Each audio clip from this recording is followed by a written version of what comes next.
নবম এবং দশম শ্রেণীর শিক্ষার্থীরা তোমাদের সবাইকে স্বাগতম জানাচ্ছি আজকের ক্লাসে। সো আজকে তোমাদেরকে নিয়ে যারা হচ্ছে কমার্স এবং আর্টস ব্যাকগ্রাউন্ডে তোমরা যারা পড়াশোনা করতেছো, তো তোমাদেরকে নিয়ে আজকে আমার নতুন একটি জার্নি শুরু হচ্ছে। সেটা হচ্ছে তোমাদের পাঠ্য বইয়ের যে বিজ্ঞান বইটি আছে সেটি তোমাদেরকে পড়াবো। তো এখন আমরা লাস্ট মোমেন্টে চলে আসছি। এই জন্য আজকে আমরা মানে একদম মাঝামাঝির যে অধ্যায়টা রয়েছে পলিমার, এই অধ্যায়টা পড়ার চেষ্টা করব। যদিও বা এই চ্যাপ্টারটা যারা হচ্ছে বিজ্ঞান নিয়ে পড়াশোনা করতেছে বা বিজ্ঞান বিভাগে আছে তারা কিন্তু তোমাদের সহপাঠীদের কাছ থেকে তোমরা জিজ্ঞাসা করতে পারো, এটা কিন্তু তাদেরও আছে। ঠিক আছে? সো তাদের আছে কোথায়? সেটা হচ্ছে রসায়ন সাবজেক্টটাতে। ওকে, সো আজকে আমরা রসায়নের বা জীবনের সাথে যে আমরা প্রতিনিয়ত যে হচ্ছে আহ, রেশম কাপড় বা আমরা যে সুতা ব্যবহার করি সেগুলোর আজকে আমরা ইতিহাস বা বিস্তারিত কিছু আমরা শিখতে চলেছি বা জানতে চলেছি। তাহলে চলো কথা না আবার আজকে ক্লাসে শুরু করছি। আমি তোমাদের অভিষেক ভাইয়া, সো তোমাদের কাছে এটাই পড়াবো। সো দেখো পলিমার, আমরা একটু এখানে হয়তো বেশ কিছু তোমরা এটা পড়ে নিবা। আমি হচ্ছে তোমাদেরকে ইম্পর্টেন্ট যে টপিকগুলো থাকবে এটা আমি হচ্ছে বইটা কালেক্ট করে নিয়েছি, এটা আমার বই না। আমি হচ্ছে পরীক্ষা দিয়ে ফেলছি অনেক আগে। সো এটা হচ্ছে আমার একটা কালেক্ট করা বই। তো তোমাদেরকে পড়াবো বলে এটা আমি কালেক্ট করেছি। দেখো আমাদের পলিমার, ঠিক আছে, কি বলতো, আমাদের এটা পলিমার। সো পলিমারটা আমরা হচ্ছে এখান থেকেই পড়া শুরু করব। সেটা হচ্ছে দেখো এখান থেকে এটা হচ্ছে মার্ক পয়েন্ট রাখতে হবে, এটা আমরা মার্ক পয়েন্ট হিসেবে আমি এখানে রেখেছি। সো পলিমার দেখো, শব্দটি এসেছে দুটি গ্রিক শব্দ পলি ও ম্যারোস থেকে। পলি শব্দের অর্থ হলো অনেক বা মেনি। সো ম্যারোস শব্দের অর্থ হচ্ছে কি অংশ বা পার্ট। তাহলে দেখো তো আমরা পলি শব্দের অর্থ কি পাই? অনেক। So poly means many and মেরাস শব্দের অর্থ হচ্ছে পার্ট, অর্থাৎ অনেকগুলো অনেক রকম ছোট ছোট অংশ জোড়া দিয়ে যে একটি বড় জিনিস পাওয়া যায় সেটা হচ্ছে কি বলতো পলিমার।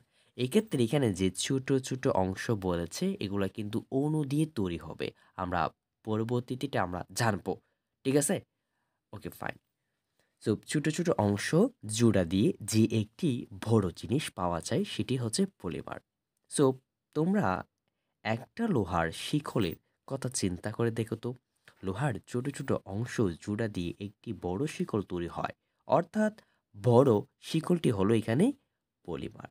সো রসায়ন বিজ্ঞানের যে কথাটাই বললাম তোমাদেরকে, সো একই ধরনের অনেকগুলো ছোট ছোট অণুর পরপর আমরা যুক্ত হয়ে পলিমার তৈরি হয়।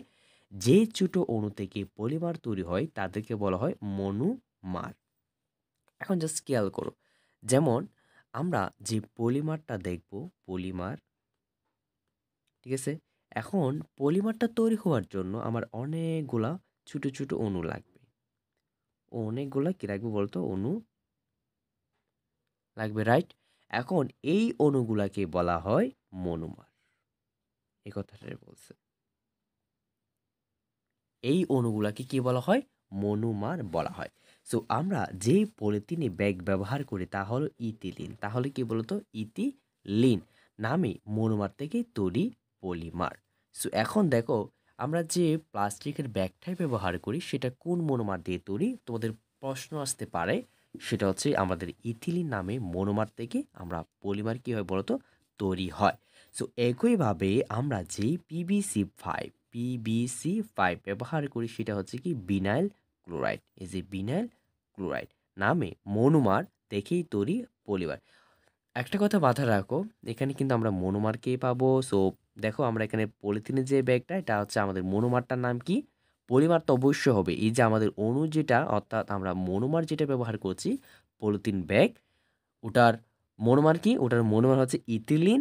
আবার আমাদের যে পিবিসি 5 রয়েছে ওটার যে মনোমার সেটা হচ্ছে আমাদের বিনাইল ক্লোরাইড বলা হয়।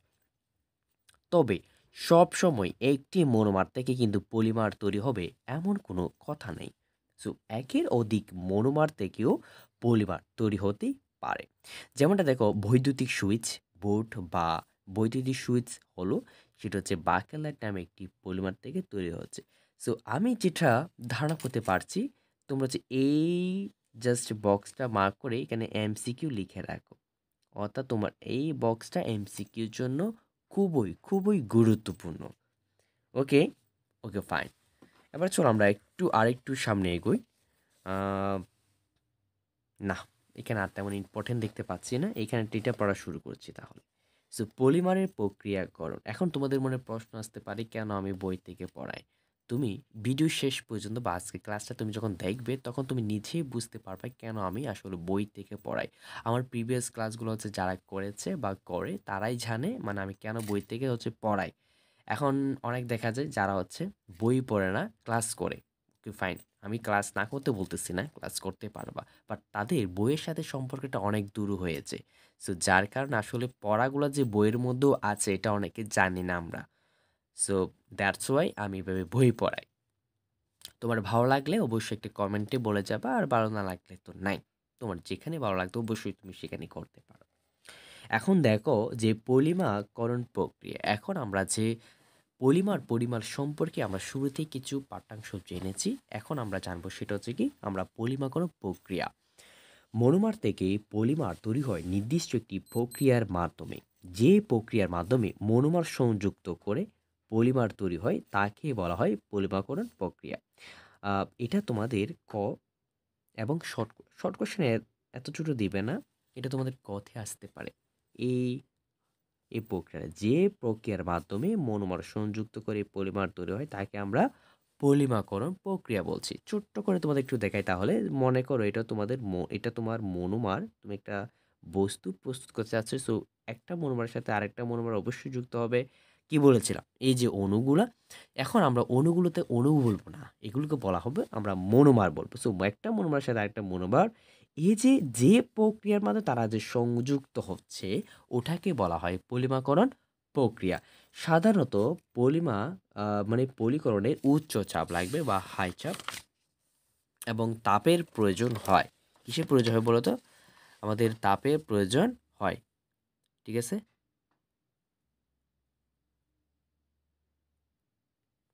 সো আমাদের কিসের প্রয়োজন হয় বলো তো? এবং তাপের প্রয়োজন হয়। যদি দুটি মনোমার একসাথে যুক্ত হয় তাহলে উৎপন্ন পদার্থটি কেমন হবে? কেমন হবে দেখো তো, একটি মনোমার এবং আরেকটি মনোমার কি হচ্ছে, মনোমার মনোমার মানে এটাই তো হবে, তাই না? সো কিংবা আমরা এটাকে এভাবে লিখতে পারি, সো মনোমার টু। কি বলবো তো, মনোমার আমরা টু হিসেবে লিখতে পারি। সো দেখো আমরা আরেকটি উদাহরণ দেখা আছে। সো আমি এখানে একটা স্টার দিয়ে রাখি। সো এখানে আরেকটা আমরা দিতে পারি, সেটা হচ্ছে এই যে মনোমার তিরি। অর্থাৎ তুমি যখন এই সংজ্ঞাটি দেখতে পাবে, এই সংজ্ঞাটা দেখতে পাবে তোমাকে অবশ্যই মনে করে নিতে হবে যে আসলে এখানে মনোমার কয়টি, তিনটি। সেই সুবিধাতে আমরা ধরো মনোমারকে যদি এখানে আমরা এম দিয়ে প্রকাশ করি, অর্থাৎ এই যে দেখো এই যে এন সংখ্যক পাবো। কত সংখ্যক বলো তো? এন সংখ্যক। এই যে যেটাকে এটা দিয়ে প্রকাশ করা হয়। যেটাকে কি দিয়ে প্রকাশ করা হয়? মনোমার এই এন দিয়ে প্রকাশ করা হয়।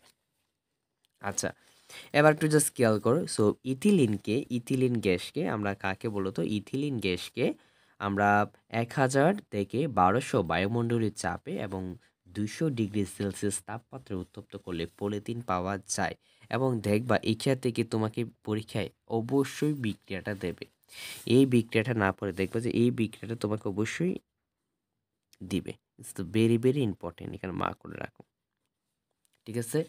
আচ্ছা, কারণ সম্পূর্ণ বই শেষ করা খুবই যেতে পারে, বাট তোমার যেগুলো লাগবে এগুলো তোমাকে আমি ধরিয়ে দিব, এইটুকু ট্রাস্ট রাখতে পারো। এখন দেখো ইথিলিন এন সংখ্যক ইথিলিন উচ্চ তাপ ও চাপ এবং পাবক হিসেবে কি থাকতেছে, আমার অক্সিজেন থাকতেছে এবং আমার পলিথিন তৈরি হবে। এখন জাস্ট খেয়াল করো, ইথিলিন এটা হচ্ছে আমার ইথিন। এই যেটা যেমন CH2 দ্বিবন্ধন, CH2 এটাকে বলা হয় আমার ইথিন। যখন তুমি এটার সামনে অ্যান ব্যবহার করবে তখন এটাকে বলা হয় ইথিলিন। অ্যান সংখ্যক, ঠিক আছে, অ্যান সংখ্যক অনেকগুলো ইথিলিন, এগুলো ইথিন। এখন আমার উচ্চ তাপ এবং চাপ থাকবে, দ্যাটস ওয়াই আমার এই বিক্রিয়াটা যেটা আমার পলিথিনে পরিণত হবে। ঠিক আছে, কোথায় পরিণত হবে? পলিথিনে পরিণত হবে। ওকে। আচ্ছা, এখানে আরেকটা কথা বলছে, সেটা হচ্ছে কি, যেমন টার্টোনিয়াম টাইক্লোরাইড নামক একটি প্রভাব ব্যবহার করে বায়ুমণ্ডলীয় চাপে পলিথিন কি করা হয় বলতো? তৈরি করা হয়। Okay fine. এবার আসো আমরা সবচেয়ে আরেকটি সহজ চাপ্টার মানে টপিক পড়বো, সেটা হচ্ছে তন্তু বা সুতা। তন্তু বা কি বলতো? সুতা। ফর এক্সাম্পল দেখো যে বস্ত্র বা কাপড়-চোপড় আধুনিক সভ্যতার একটি গুরুত্বপূর্ণ অংশ। সো তোমরা কি জানো যে বস্ত্র বা কাপড় কিভাবে যে হয় বা সব বস্ত্র তৈরি সুতা আমরা বা কোথা থেকে পাই? একটু খেয়াল করি যেমন ক্ষুদ্র, ক্ষুদ্র আঁশ দিয়ে তৈরি করা হয় তন্তু। তো তাই তন্তু বলতে আমরা আঁশ জাতীয় পদার্থকেই কি বলতো বুঝি। সো আঁশ জাতীয় পদার্থকে কি বলতো আমরা বুঝি। আমি জাস্ট কলমগুলোকে একটু সরিয়ে ফেলি।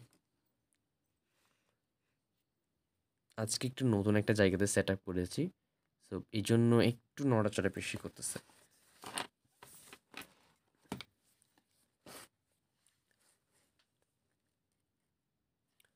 ওকে, আচ্ছা।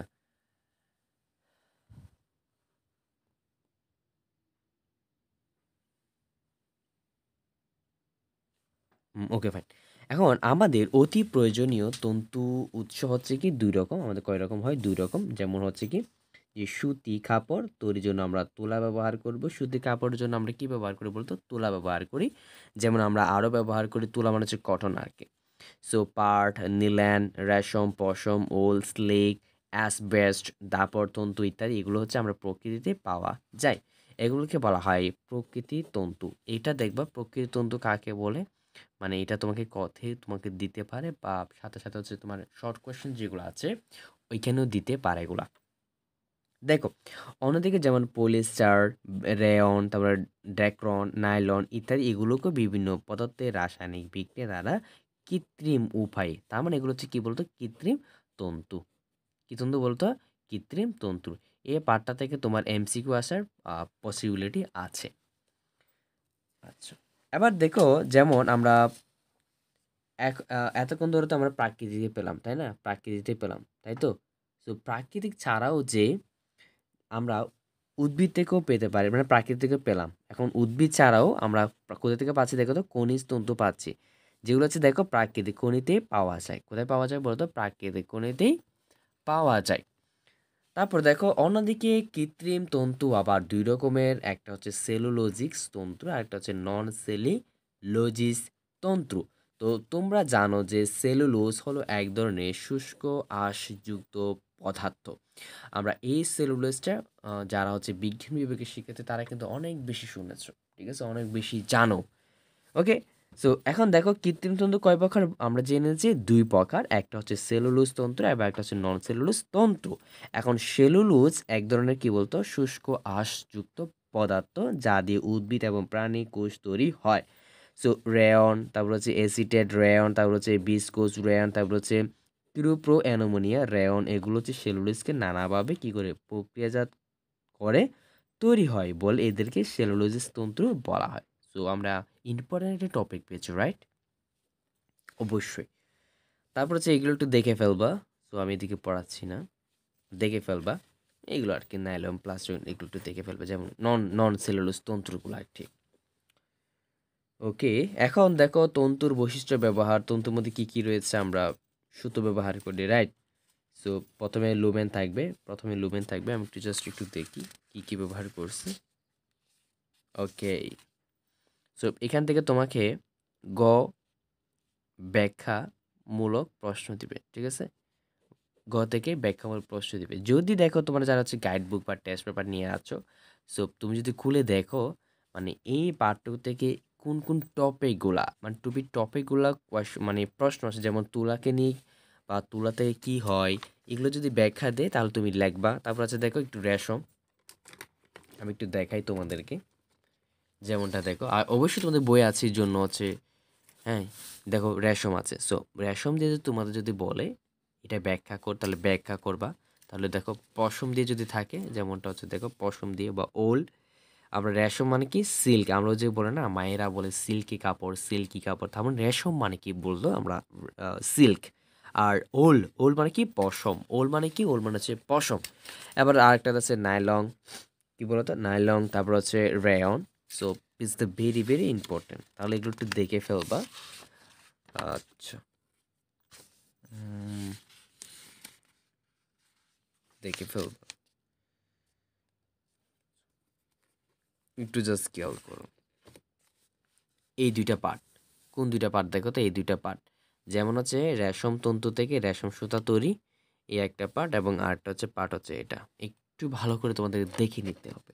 আমি জাস্ট তোমাদেরকে অল্প, কারণ লং ভিডিও মানে লং ক্লাসগুলো কেউ করতে চায় না। সো এইজন্য করি কি আমি তোমাদেরকে যেগুলো ইম্পর্টেন্ট সেগুলো একটু দাগিয়ে দিয়ে তোমাদেরকে হচ্ছে এগুলো পড়তে বলি। অবশ্যই পড়তে হবে। দেখো, অবশ্যই রাবার এবং প্লাস্টিক এটা পড়তে হবে। তা পড়তে হবে কি বৌদ্ধ ধর্ম এবং রাসায়নিক ধর্ম। দেখো, বৌদ্ধ ধর্ম আসলে কি হয়? বৌদ্ধ ধর্ম তোমার একটা বাহ্যিক একটা পরিবর্তন হবে। বৌদ্ধ ধর্মের মধ্যে বাহ্যিক একটা কি হবে? পরিবর্তন হবে। আর রাসায়নিক পরিবর্তনের মধ্যে হচ্ছে কি সব কিছুর পরিবর্তন হয়ে নতুন একটি ধর্মের সে মানে বস্তুটি কীভাবে পরিণত হবে? নতুন একটি ধর্মে রাসায়নিক বস্তুটি কী হবে? পরিণত হবে। সো প্লাস্টিকে তোমাদের এখান থেকে কম্পেয়ার করতে বলবে, পার্থক্য বের করতে বলবে। পার্থক্য